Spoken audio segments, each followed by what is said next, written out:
ना ही मैं ये बातें जो जज्बाती अंदाज में कर रहा हूँ, बल्कि इस ड्रामा जो है ना, ये जो ड्रामा है जनाब अबू तालिब अलैहिस्सलाम पर कुफर का, ये ड्रामा, इसमें दो तरह के किरदार पेश किए गए। एक जो किरदार है वो हदीस की रोशनी से लिया गया कि हदीस का एक खूबसूरत प्राया पेश करके लोगों के सामने, तो उसमें ड्रामा ठोंसा गया।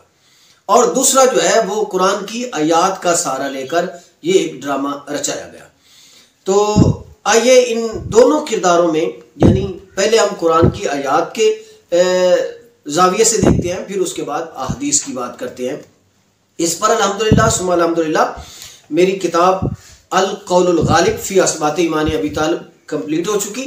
उस पर जो है वो काम हो रहा है, यानी अभी उसकी तखरीज होगी इंशाअल्लाह अज़ीज़, और फिर उसके बाद ये कंपोजिंग भी हो रही है अल्लाह के फजल करम से। जिस वक्त ये बिल्कुल अपने वो छपने वाले मराहिल में आएगी तो इंशाअल्लाह अज़ीज़ ये छपेगी।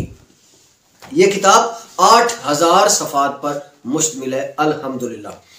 तो इस किताब में सैकड़ों आयात, सैकड़ों अहदीस, बल्कि उसमें तो मैंने अहदीस से ये तक साबित किया है कि हज़रत सैयदना अबू तालिब अलैहिस्सलाम न सिर्फ अहले ईमान है, बल्कि आप राविये हदीस भी हैं, आप सहाबी भी हैं।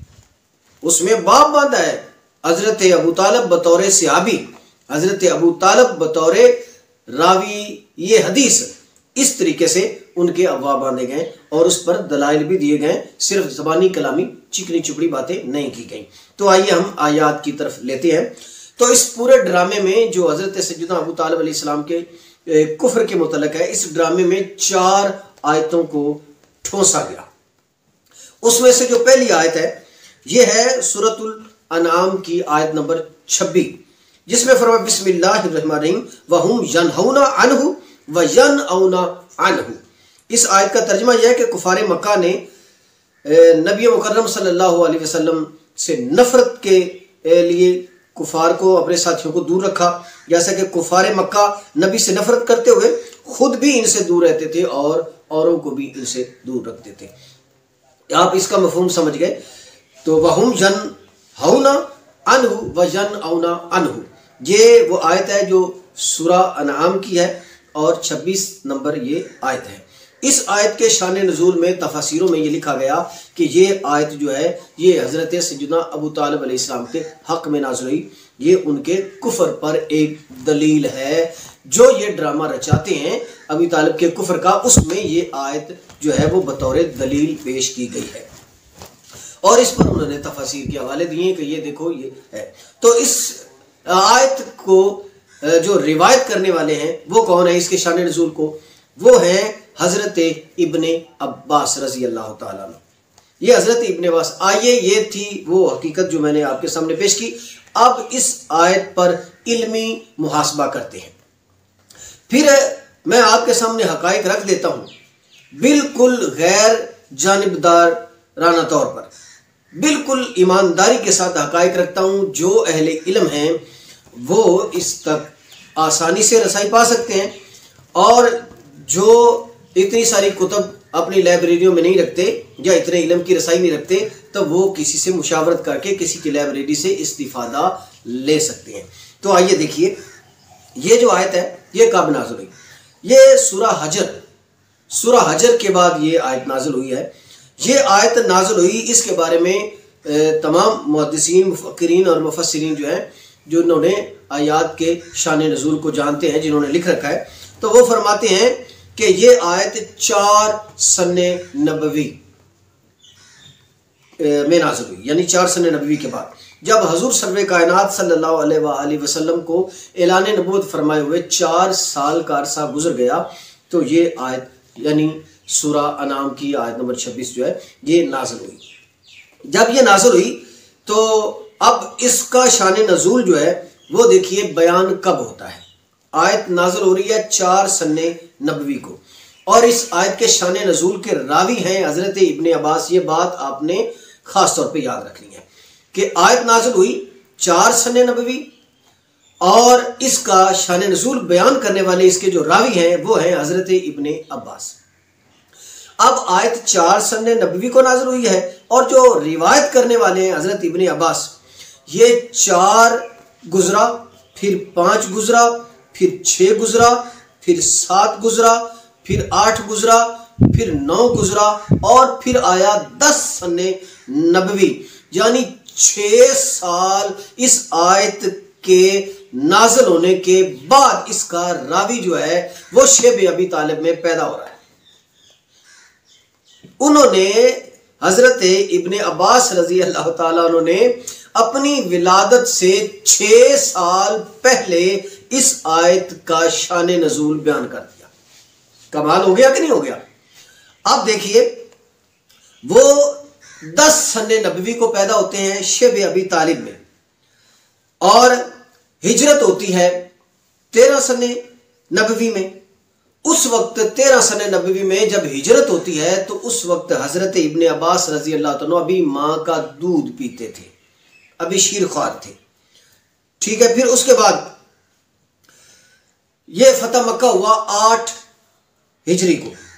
8 हिजरी को जब मक्का फतह हुआ तो मक्का के फतह होने के बाद इस आयत को नाज़िल हुए 17 साल गुजर चुके थे। 3 कम 20 साल का अरसा इस आयत को नाज़िल हुए गुजर चुका था। फिर फतह मक्का के बाद ये जो मफरूज़ा पेश किया गया कि अल्लाह के नबी को ख्याल आया, तो फिर अल्लाह के नबी ने हज़रत इब्ने अब्बास को बुलाया। बुलाने के बाद चुपके से उन्हें फरमाया, मैं तुझे एक राज की बात बताता हूँ। ये राज की बात जो है, मैंने अली जिसे मैंने चिड़ी जैसे अपने बच्चे को चोक देती है यूं इल्म सिखाया है, ये बात मैंने अली को भी नहीं बताई। ये मैंने अपने बड़े करीबी साथी अबू बकर सिद्दीक को नहीं बताई, अपने बड़े जानिसार सहाबा में से किसी को भनक नहीं लगने दी, और मैंने अपनी लाडली शहजादियों तक, यहां तक कि मैंने हजरत फातिमा तक को नहीं बताया, ना कुलसूम को बताया, ना रुकैया को बताया, ना जैनब को बताया, और ना ही ये उम्मे फजल को बताया, ना ही फजल इब्ने अब्बास को बताया, ना ही मैंने हजरत अकील बिन अब्दुल मुतलब को बताया, ना ही मैंने हमजा बिन अब्दुल मुतलब को बताया, ना ही हजरत अब्बास बिन अब्दुल मुतलब को बताया, बल्कि मैंने अपने तमाम करीबी जानिसार साथियों से, अपनी औलाद से, अपने अहले बैत अतार से, सब से ये बात छुपाए रखी। 17 साल के बाद एक कम सिन बच्चे को बुलाकर अल्लाह के नबी बता रहे हैं कि ये जो आयत है ना सूरा अनाम, ये हजरत अबू तालिब के हक में नाज़िल हुई है, उनके कुफ्र के बारे में। शर्म से डूबकर मर नहीं जाते इस तरह के मफरूज़े बयान करने वाले? कोई शर्म हया की भी हद होती है। ये सारी हदें पार कर गए आप बुग़्ज़ अहले बैत अतार में।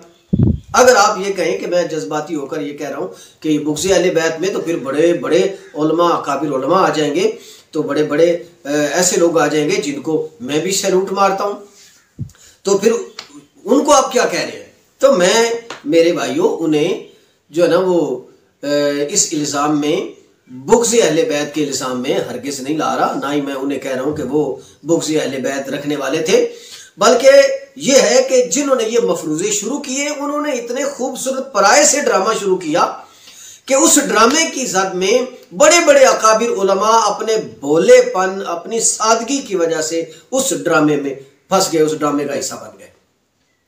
क्योंकि उन्होंने जब कुरान की आयात और तफसीर का किया तो इस पर उन्होंने आंखें बंद करके जो है वो यकीन कर लिया, बुखारी पर एतमाद कर लिया, मुस्लिम पर एतमाद कर लिया, तो बस इस तरीके से वो इस ड्रामे की जद में आ गए।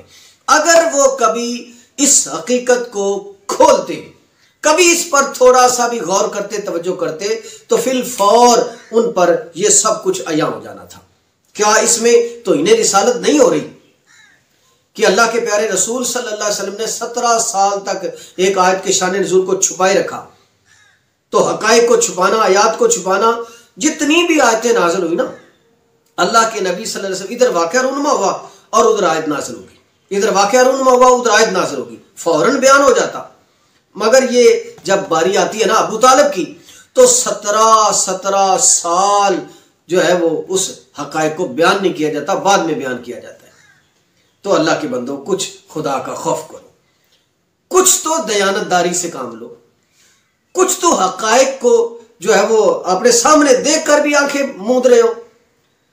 हक़ाइक़ का सामना करो और दलेराना और ईमानदारी से, गैर जानिबदाराना तौर पर इनका मुताला करो और फिर उसके बाद बताओ कि क्या ये आप जो कह रहे हैं वो दुरुस्त है, या जो किताबों में लिखा जा चुका, जी वह फलां किताब ने लिख दिया, फलां साहिब ने लिख दिया, तो क्या हो गया भाई?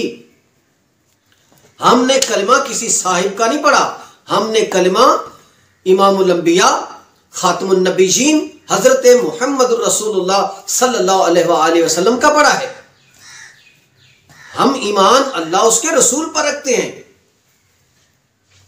किसी आलिम, किसी मौलवी, किसी पीर पर नहीं रखते। हाँ, उनसे गलतियां मुतवक्की हो सकती हैं, उलमा से, औलिया से, सुलहा से गलतियां मुतवक्की हो सकती हैं। अगर कोई गलती से मुबर्रा ज़ात है कायनात में तो वो जनाब रिसालत मआब सल्लल्लाहु अलैहि वसल्लम की ज़ात है कि जिनसे गलती का बिल्कुल शाइबा नहीं है। तो ये तो आपने उन पर भी ठोंस दिया, ये तो माज़अल्लाह अल्लाह फरमाए बददयांती का और हक़ाइक़ को छुपाने का इल्ज़ाम लगा दिया आपने, और भी इसमें पता नहीं न जाने कितने नुकसानात निकलते हैं। तो इसलिए मेरे भाई, आप हक़ाइक़ को जो है वो जानिए, ये अपनी अपनी तफसीर उठाकर देखिएगा और फिर जो मैंने तारीख बताई है इनके हक़ाइक़ मिला लीजिएगा और फिर बताइएगा मुझे कि जो मैंने बताया ये हक़ पर मुबनी है या